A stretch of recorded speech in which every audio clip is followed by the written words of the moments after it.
আসসালামু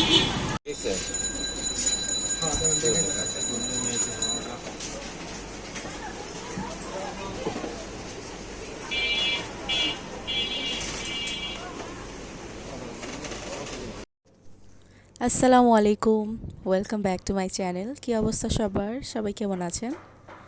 আশা করছি সবাই খুব ভালো আছেন। আমি আলহামদুলিল্লাহ ভালো আছি। চলে আসলাম আপনাদের জন্য নতুন আরও একটি ব্লগ নিয়ে।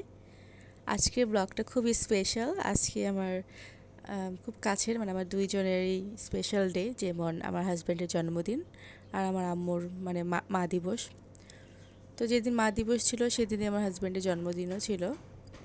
তাই ভাবলাম যে দুইজনের জন্য কিছু স্পেশাল করা যাক। আসলে আমার কাছে তো তেমন কিছু করার থাকেও না, তো আমি কি আর করব। তো এই তো প্রথমেই দেখতে পেয়েছেন যে কেকের দোকানে গিয়েছিলাম, কেক কিনতে গিয়েছিলাম আর কি। তো আমার হাজব্যান্ডকে নিয়েই গিয়েছিলাম, কি আর বলবো, ওকে সারপ্রাইজ দেওয়ার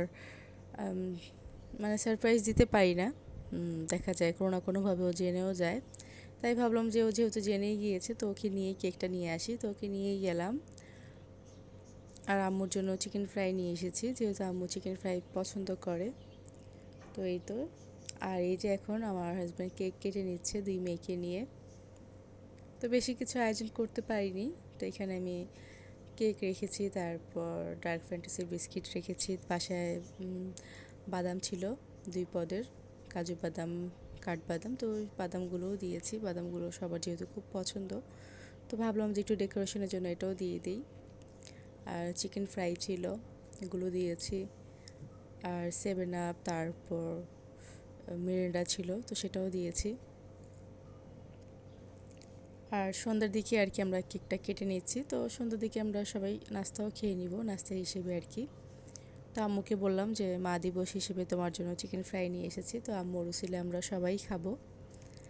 তো এই তো মোটামুটি আমরা সবাই খেয়েও নিলাম। তো আলহামদুলিল্লাহ ভালোই লাগলো, তো আম্মু অনেক খুশি হয়েছে। আর এই তো সবার পছন্দের বিরিয়ানি রান্না করছি, যেহেতু আজকের দিনটা খুবই স্পেশাল, দুইজনেরই স্পেশাল দিন। আর আমাদের বাসায় সবাই তো বিরিয়ানি খুব পছন্দ করে। কিছুদিন আগে তো পোলাও রান্না করা হয়েছিল, তাই পোলাও রান্না করলাম না, তাই ভাবলাম যে বিরিয়ানিটাই রান্না করি। তো এই তো এখানে আমি তেল দিয়ে প্রথমে পেঁয়াজ বেরেস্তা করে ভেজে নিয়ে বেরেস্তাটা উঠিয়ে রেখেছি। তারপর আমি এখানে আস্ত যে গরম মশলা আছে তেলের মধ্যে দিয়েছি, তারপর পেঁয়াজ বাটা দিয়েছি। আর এখন এই যে মশলা দেখতে পাচ্ছেন, মশলাটা আমি নিজে তৈরি করেছি, বিরিয়ানি মশলাটা।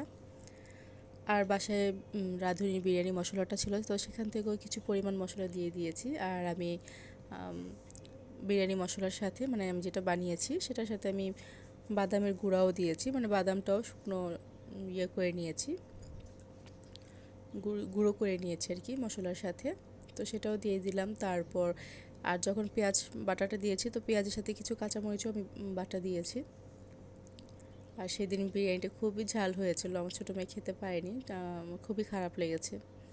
আমরা সবাই খেয়েছিও, আসলে বেশি খেতেও পারেনি, মাত্র 2 লোকমা ওকে খাইয়ে দিয়েছিলাম। আর কিছু কাঁচামরিচও দিয়ে দিলাম।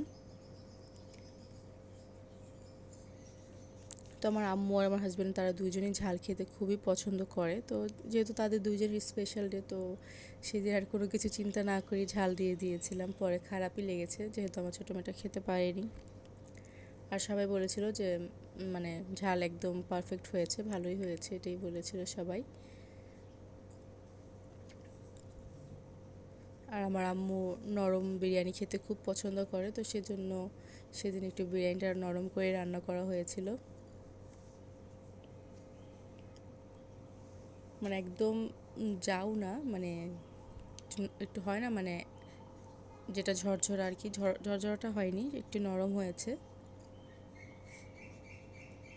তো এই তো এখন বিরিয়ানির চালটা দমে দিয়ে দিলাম। তো আমি পানির মধ্যে কিন্তু চিকেনগুলো দিয়ে দিয়েছিলাম। আর এই তো যেহেতু স্পেশাল ডে আমার আম্মুর আর আমার হাজব্যান্ডের, তো যেহেতু মা দিবস ছিল আর কি, তো এই তো আমার বড় মেয়ে এই গিফট বানিয়েছে আমাদের দুইজনের জন্য, আমার হাজব্যান্ডের জন্য আর আমার জন্য। তো এখানে সুন্দর সুন্দর মেসেজও লেখা ছিল। তো তো সেগুলো তো পরে এখন আপনাদেরকে শোনাতে পারছি না, তাই একটু দেখিয়ে দিলাম। তো আমার কাছে খুবই ভালো লেগেছে।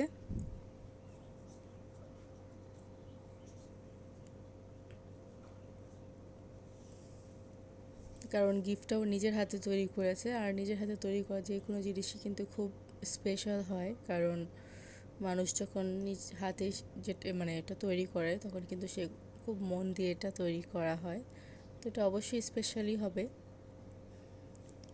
তো আমরা দুজনেই খুব খুশি হয়েছি। তো এই যে দেখতে পাচ্ছেন, আপনাদের কাছে কেমন লেগেছে অবশ্যই কমেন্ট করে জানাবেন। আর এই তো এখন আমার বিরিয়ানি রান্নাটাও কমপ্লিট হয়ে গিয়েছে।